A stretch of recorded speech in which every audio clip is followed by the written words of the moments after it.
I'm a music producer, and today I'm reviewing Don Toliver's 4th studio album, HARDSTONE Psycho. Watch to the end to see what score I'm going to give this out of 10. So this album follows 2 underwhelming records by Don Toliver, with this last one only getting 56 out of 100 on audience reviews. Needless to say, this time he approached the creative process very differently, not just relying on his unique voice and Travis Scott affiliation, but actually creating a unique sound to the album. So yeah, HARDSTONE Psycho definitely has its own vibe, finally allowing him to contribute to hip-hop in quite a creative way. The album has this biker gang theme to it, something Don creates through aggressive guitar tracks and also unique synthesizers. At least that is the case for most of this album. It does veer off a fair amount. Regardless, when the album begins, it comes off as energetic and passionate, creative in the particularly bleak musical landscape of 2024. The album, for a reason unbeknownst to me or anyone, is split into 4 discs. I'm not sure why he does this. Maybe each disc has its own vibe. If that's the case, I think it's just getting less and less energetic and more introspective as the album goes on.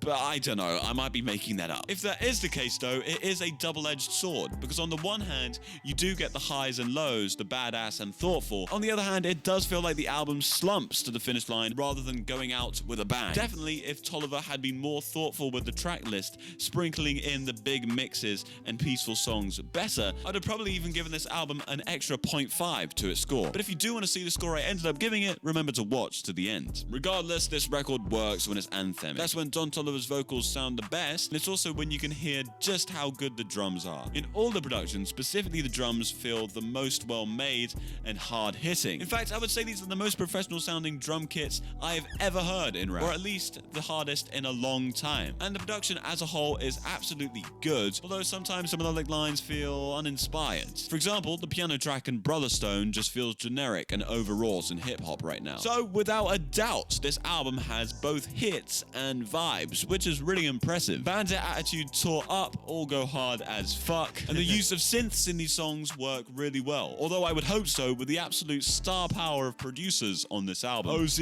Metro Boomin, Wheezy, Cash Cobain, Cena. The only person we are missing is Mike Dean. Where the hell is... Now let's talk about features. That feature, although you can subscribe if you want to.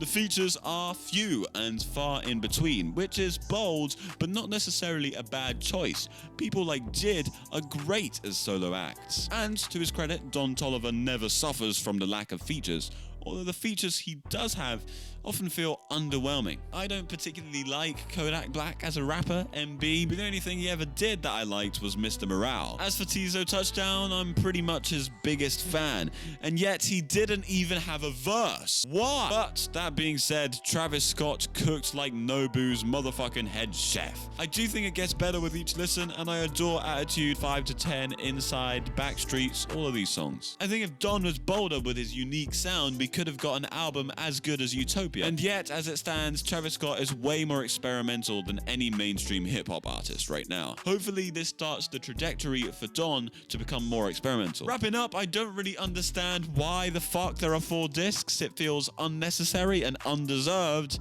I guess it's not the biggest problem in the world, but it is definitely off-putting to me. There is surely a lot of filler, but when it works, it is great. I'm rooting for Don, and I look forward to him improving as a musician.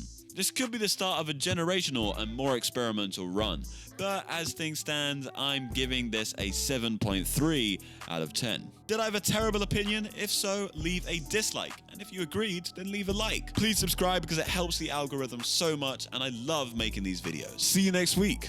Goodbye.